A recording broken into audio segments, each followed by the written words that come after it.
Good morning, everyone, and welcome to Golden Shovel's expert webinar on site certification, mitigating risk through documentation. We are super excited all of you are here. And we have a really great presentation lined up for you with Dean Barber of Barber Business Advisors. And what I would like to do first is introduce you to Aaron, who is our CEO for Golden Shovel. So Aaron, if you would like to say a few words and we will get into the presentation.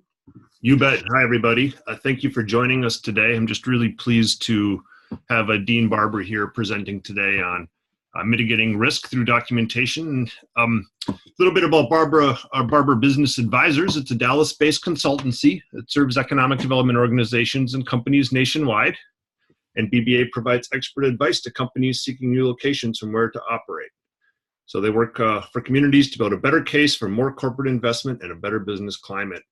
We've been partnered with Dean Barber and his team, and are just really pleased to have him here today. So thank you for being here today, Dean, and we look forward to your presentation. Thank you very much, Aaron. I do appreciate this opportunity to speak today. Good morning to all of you where it's morning, and good afternoon to those of you where it's in the afternoon. I take our role, consulting role, quite seriously. But as many of you who probably know me, I don't take myself too seriously.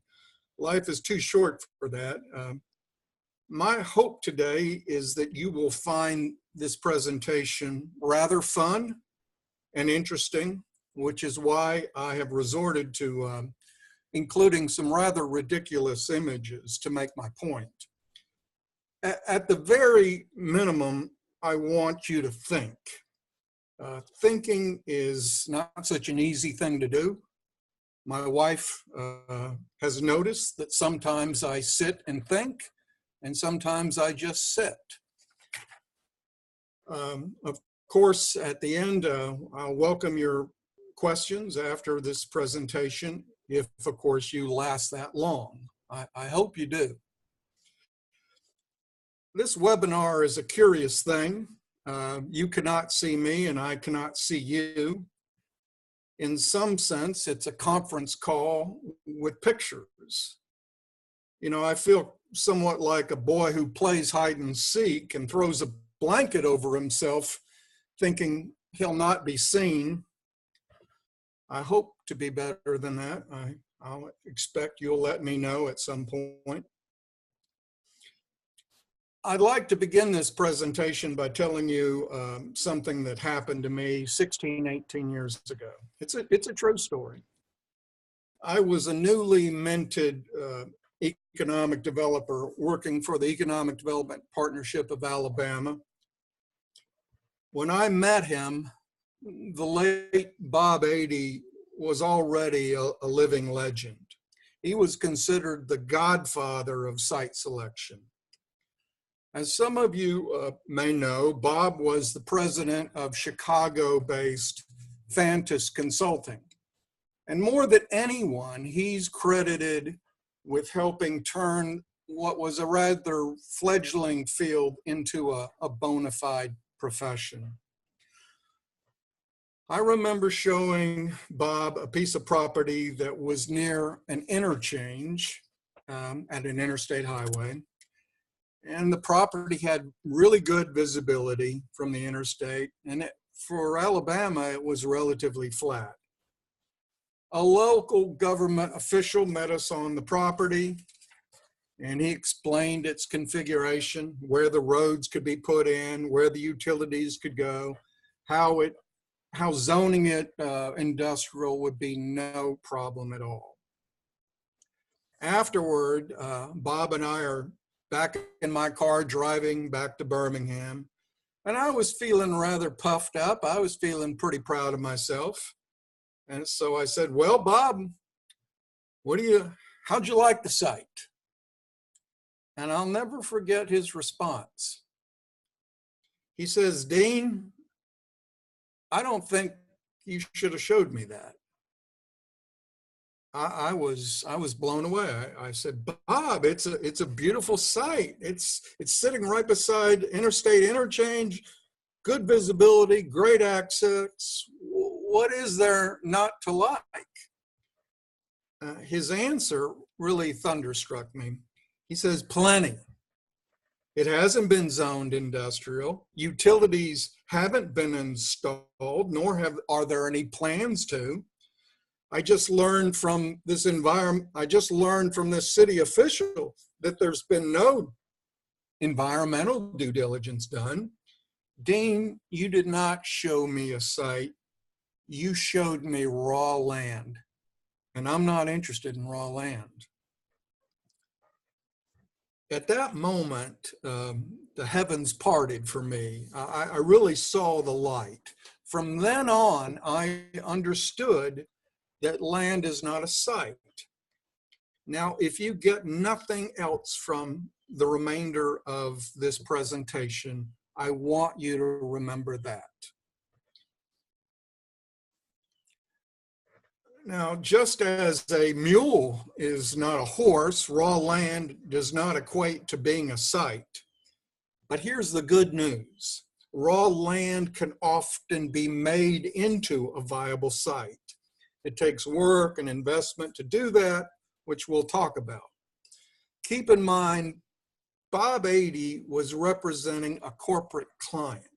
He had a fiduciary responsibility to that client to do the best that he could, to represent his client to the best of his ability, to protect and serve his client. He was, for that reason, he was not interested in raw land for reasons related to both time and money, which we'll get into. But if you want to boil it down to one word, to a single overall concept, it would come down to risk. Now, we live in a world of risk. When we get out of bed every morning, we bring risk to ourselves. We do that when we step in the shower. We do that when we drive to work. The truth is, we take risks in business and in life every day. They cannot be avoided, nor should they be, as Mark Zuckerberg points out. Some people actually seek out risks. They climb mountains, they ride motorcycles. I used to do that. They jump out of perfectly good airplanes. I watched my wife get her airborne wings at Fort Benning. To some degree, I think we are wired to take some risks in life. In the 19th century, the manifest destiny fueled the desire for us to settle the West. It's how we became a country that we are today. Those early pioneers took a lot of risks, as did our founding fathers. Had the American Revolution failed, they would have been hung. So risk is in the American psyche. But opening opening a new facility is by its very nature a pretty risky proposition. Usually a company will do it as a last resort. If it has no other choice, it will do it. But the reasons for opening a new plant can vary. It can be a matter of increasing production capacity. It can be a matter of entering and serving a new market. It could be simply a matter of reducing costs, which is often the case with relocations. Once a company is committed to going forward with a new location, the potential risks and rewards have to be quantified, or they should be quantified. That's what site selection consultants do. That's their business. That's what Bob 80 did. Now, I've been told, I've been told that there are some site selection consultants in the audience today, and I'm glad to hear that because They will keep me on my toes. I won't say something too outlandish or they'll call me out on it for sure. Each of these site consultants have a somewhat different system in developing a site selection process for a corporate client. None of us attended a site selection school of instruction, but we've learned through experience how to best serve our clients. I believe having an established process is incredibly important if you're going to effectively evaluate geographically variable costs and key sources of risk. These sources of risk can include all sorts of things, all sorts of factors pertaining to labor, political, financial realities on the ground. It can pertain to geography, where customers and suppliers are located. It can relate to transportation infrastructure. My point is there are many factors involved with risk as the underlying common denominator. And in a world, let's go back, and in a world of mice and men, what companies are fully capable of making wrong choices, of choosing wrong locations. Careers can be proverbially dashed on the rocks, which is one reason why I advise all companies to use a site consultant. An errant location can even jeopardize the future of a company. One wrong move. It happens.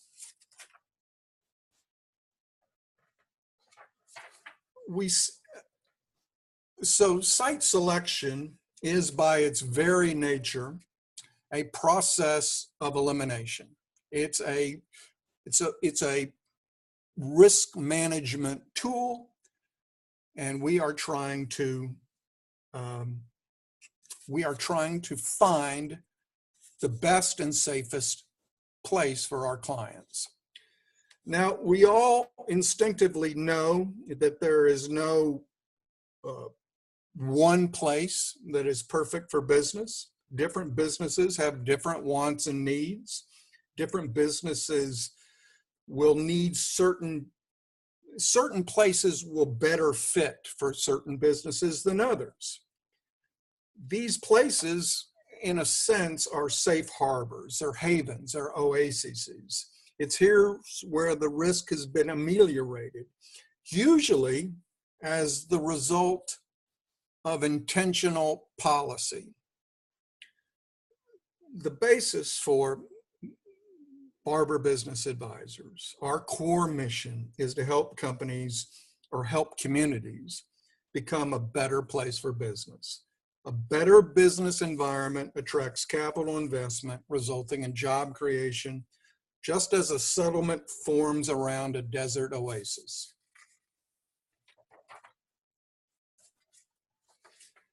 Just as there are communities that can offer a better business climate, so too there are better real properties that are more suitable for industrial development, where the risks are fewer. It's all too common that projects experience costly delays because something was not attended to, something went wrong. Now, these are issues that usually could have been avoided if only the proper due diligence had been performed. The obstacles development can show up in environmental studies, soil borings, zoning and building code regulations, wetland studies, floodplain mapping, the lack of utility infrastructure. These problems can cause companies costly delays, which again can usually be avoided on the front end. My advice, let me make sure, my advice to all economic developers is to be effective on the front end whenever possible, to take the bull by the horns and be proactive. Fix what needs to be fixed before a potential user, a prospect, arrives on the scene. By the very fact that a site has been made ready to go, that all the preliminary work prior to actual construction has been completed, that in and of itself reduces risk. That gives a prospective user a fast track to getting a building completed and operations started. You know, depending on the user, that can save a company millions of dollars. The old adage that time is money is not only true, it's bankable. Now I have two more truisms here. There's often a wisdom inherent to certain sayings that we've all heard. One is that you have to spend money to make money.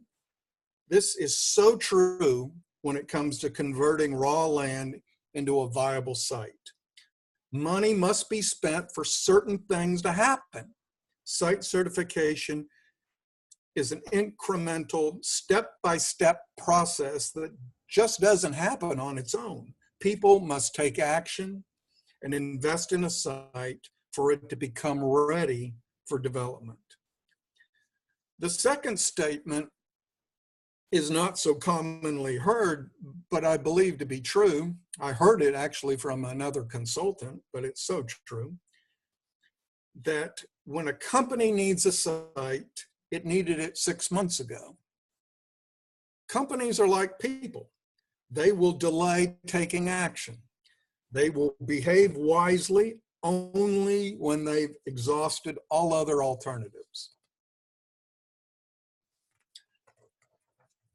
Back in 2010, I wrote a piece for Site Selection magazine on what was at the time this relatively new concept called site certification.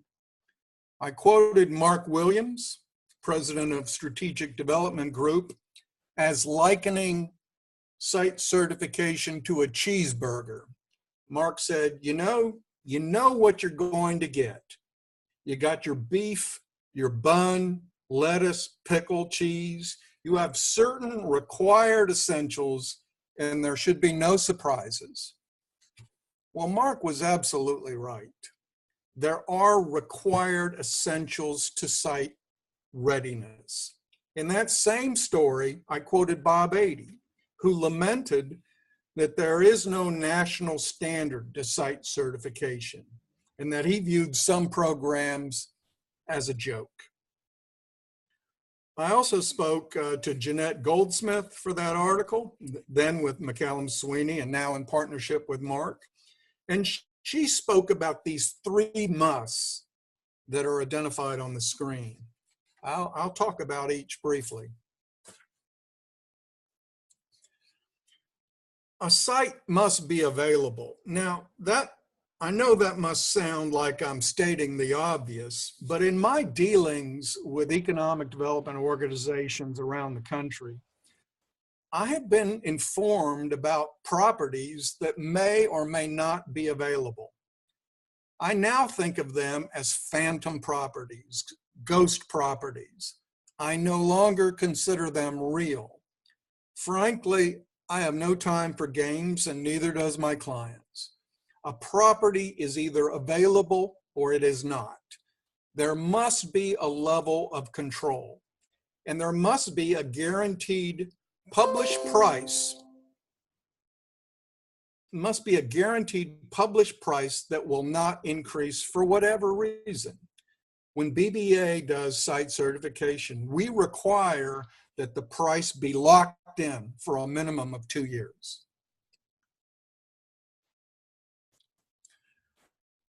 Ideally, all the utilities, electric, water, sewer, gas, telecommunications, they're all on site. However, we realize that's sometimes not the case.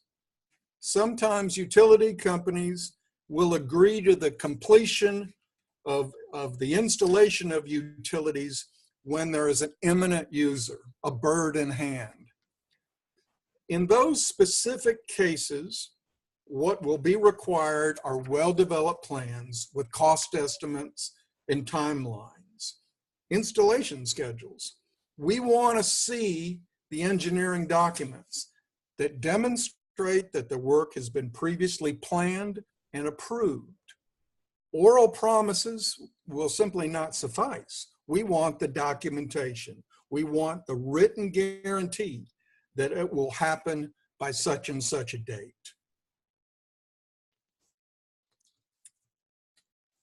The fact that we would want a site that is developable would also seem obvious. But keep in mind that in many, if not most cases, 100% of any given property is not developable for a multitude of reasons. A colleague and I were recently evaluating a 1,200-acre industrial site, less than half of which could be used primarily for reasons of terrain. Large parts of the property were very low and susceptible to periodic flooding. An environmental assessment is a report that identifies potential or existing environmental contamination liabilities. The analysis typically addresses both the land as well as physical improvements to the property. A phase 1 of this environmental site assessment is generally considered the first step in the due diligence process. It's an investigation by a trained professional that covers current and past use of the property to determine if there could be any contamination of the soil or groundwater.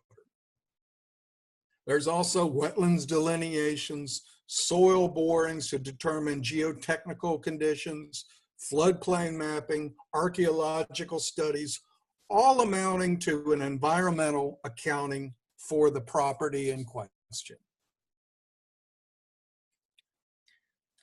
If it sounds like we are building a file on a site, that is exactly what we're doing. Now, it may sound daunting and time-consuming, and it is. But the good news is that economic development organizations typically have much of this information already in-house. They just haven't pulled it together into a single file. Site certification really forces the issue. It forces the building of a file. It is incumbent on the local economic development organizations to do the heavy lifting, and I would argue under the oversight of a third-party consultant. The purpose, the goal of building this file is to answer any and all technical questions related to the site that could be posed by a future user. It typically takes months to build this required documentation.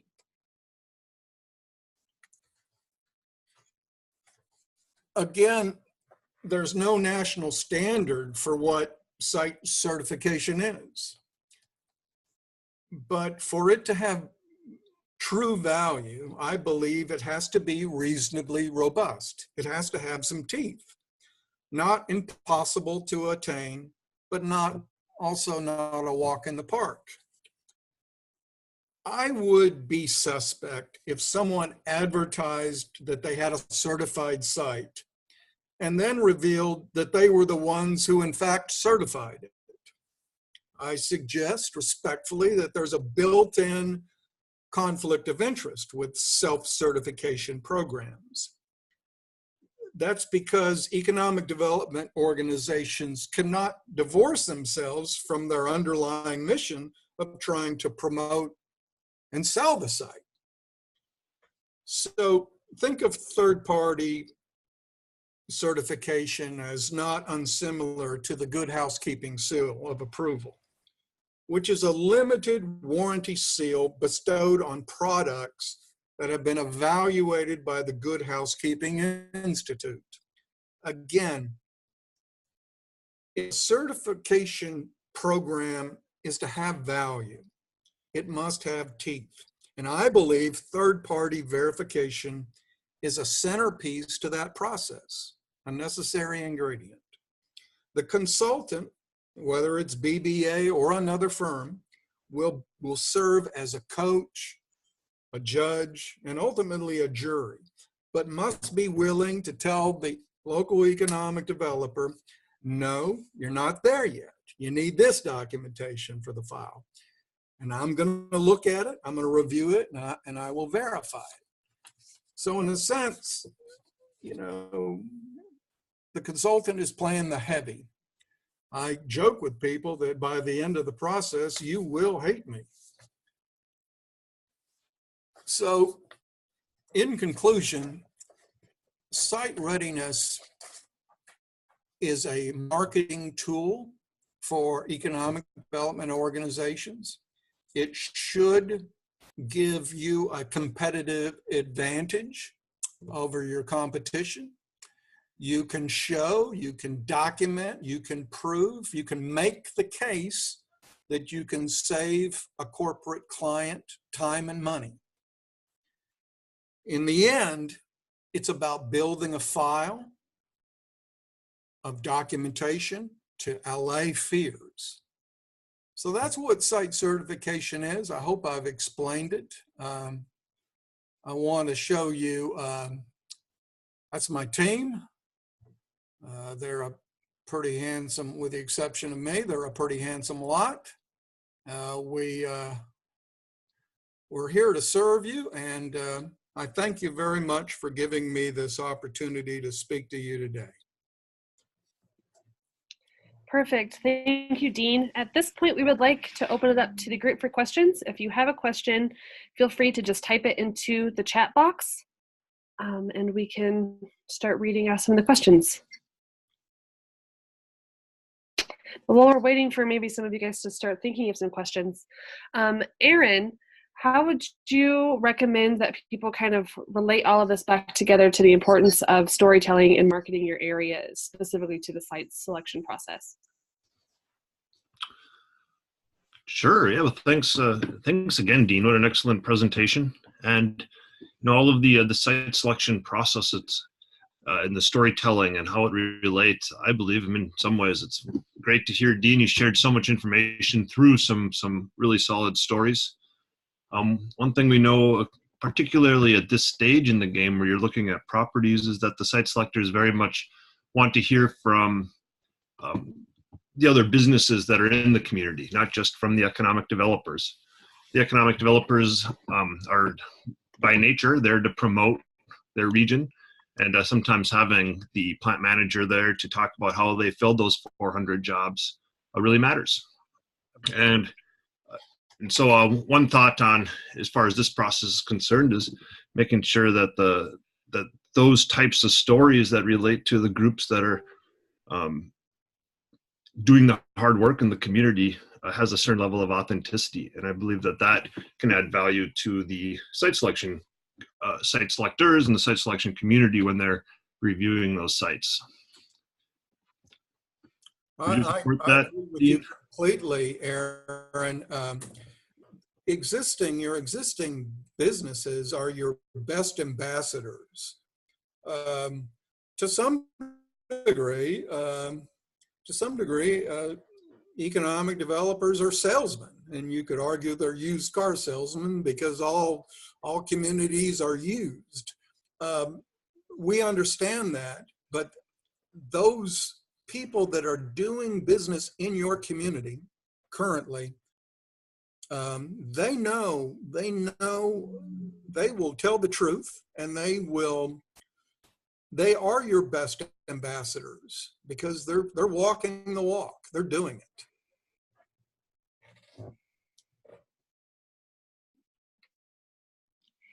Perfect. All right, well, thank you both. Is there any other questions from the audience? Just a quick note that this is being recorded, and so we will be posting this onto the Golden Shovel website, which you can access at any time at goldenshovelagency.com. And then we are also able to send this link out to everybody who attended, so you'll see that in your inbox here within the next 48 hours. All right, Dean, it looks like we have a question. I believe this asks, what is a riverside site? Or I believe that's what that's asking. Milton, I'm sorry, I didn't hear. What is what? What is a riverside site? I believe this is coming from Milton. A riverside site is a site that adjoins a river. How about that? I don't know what, I'm sorry, I don't understand the question.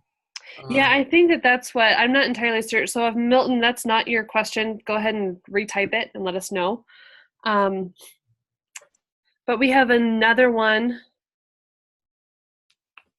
Does Dean have a suggestion on a reputable company who will perform geotechnical, phase 1, etc., all at once?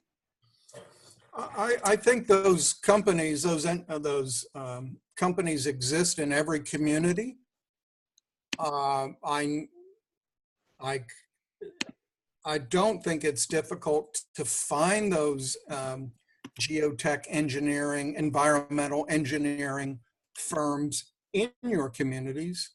I think you will have several to choose from. I would sit down with each of them and talk to them and make them explain in common everyday English what they do and how they can best serve you. Perfect. Okay, we have another question. This is, what is the smallest site you recommend for certification? Yeah, that's a good question. I would say probably 20, 25 acres in an industrial park, maybe 30 acres if it's standalone outside of an industrial park. But yeah, there comes a point where you have to draw the line. I think I would not want to do a site smaller than 20 acres. Okay, perfect. We have kind of a follow-up question to the question about, where is that one? About the reputable company who will perform geotechnical phase 1 all at once. And the follow-up to that is,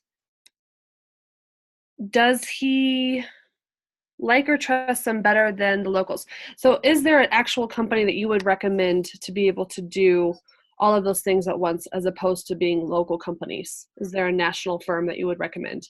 No. I actually believe that having relationships with your local, again, I believe you will have the talent. You'll have that engineering firm, that environmental engineering firm locally or regionally within your region. And I believe it's important that you establish a relationship with them.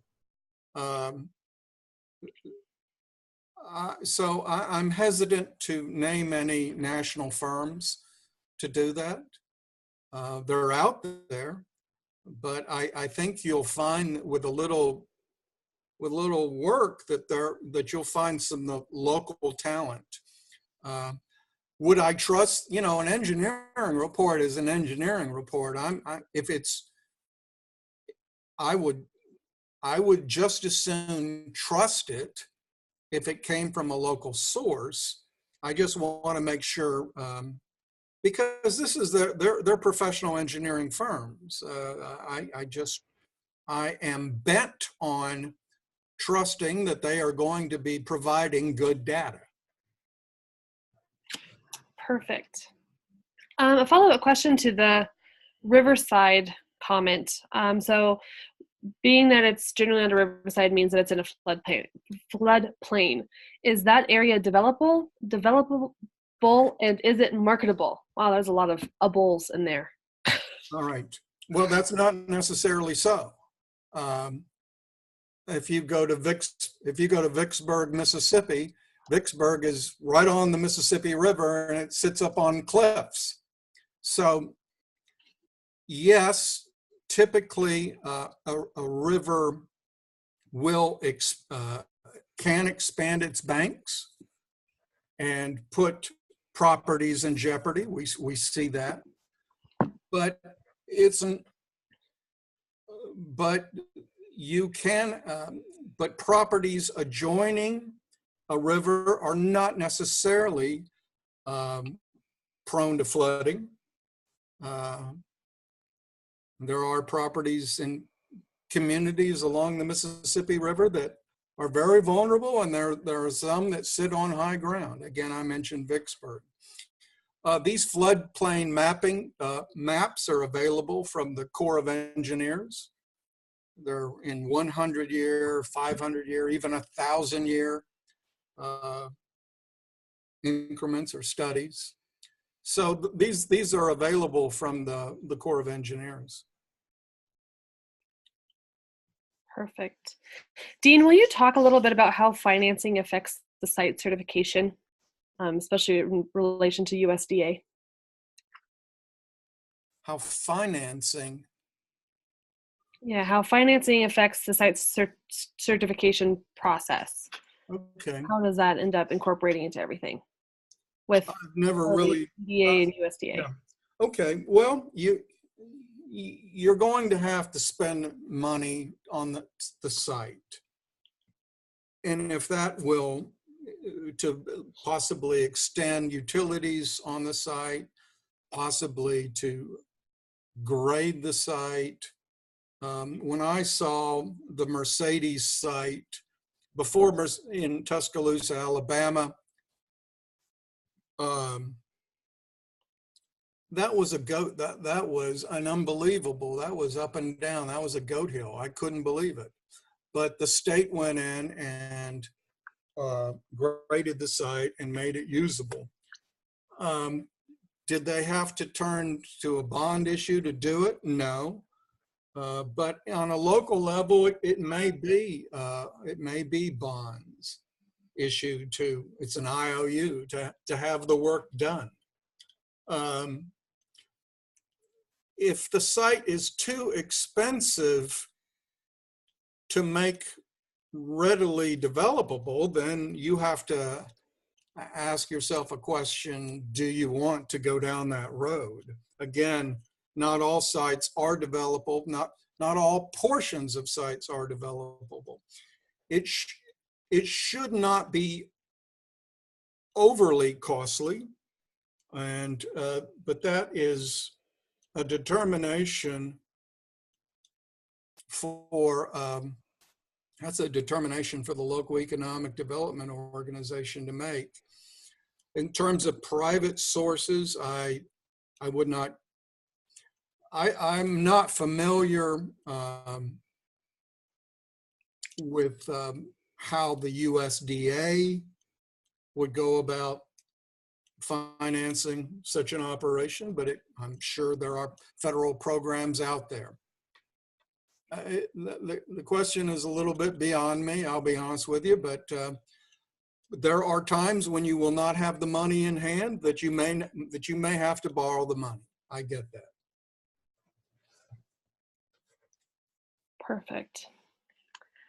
We just have a comment that I thought was really interesting by Robert, and he was just talking about how they have an industrial park certified 2 years ago, and the information that they accumulated helped lead to a $1.25 million EDA grant for the next phase of development, as well as providing all the answers and documentation to several prospects, including one international client.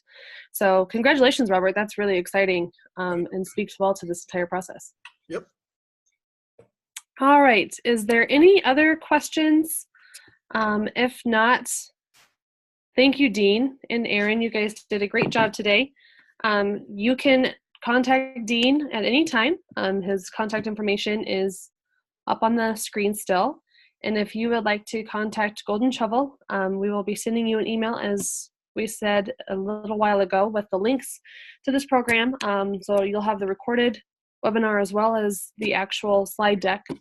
And if you have any questions or need anything, don't hesitate to reach out. But with that, Dean, Aaron, any closing remarks? Well, as the late, great Minnie Pearl used to say, I'm just proud to be here. Thank you very much for having me. Thank you so much. Thank you, Dean. Aaron? Thank you, everybody. Appreciate it. Wonderful. All right. Well, thank you so much, everyone, for giving us some of your time today. And we hope that you have a great rest of your week. All right. Thank you very much. You take care.